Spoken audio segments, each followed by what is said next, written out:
Wivu. Kuna wanaosema wivu ndio mapenzi, au wapo wanaosema wivu ni chachu ya mapenzi. Na wivu pia ni muhimu sana katika mapenzi.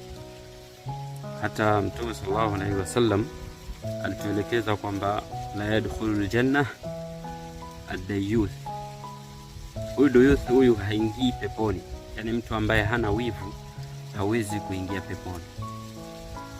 Lakini wivu pia unatakiwa uwe na kikomo.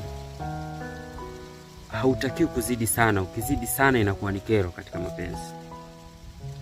Na tusiwe kama yule mwanamke ambaye alikuwa anatembea akapita sehemu fulani hivi kuna makaburi, akaliona kaburi moja hivi, akawa anawaambia wenzake kwamba kaburi lile zuri sana, limependeza.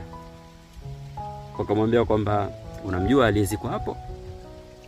Akasema hapana. Wakamwambia aliyezikwa hapo ni mke mwenzio. Hapo akabadilisha maneno na kusema kwamba ndio maana limepasuka hivi. Yani kaburi baya kabisa. Yani amebadilika sekunde kadhaa tu baada ya kujua kwamba aliyekuwepo pale ni mke mwenzake. Sasa unakuwa na wivu mpaka kwa maiti. Wivu huu ni kiasi gani? Unatakiwa uwe vizuri sana, usiingie hivyo. Yani usiende mpaka ikawa tena wivu ukaleta shida. Kwa hiyo tujitahidi kubalance mambo ya wivu haya.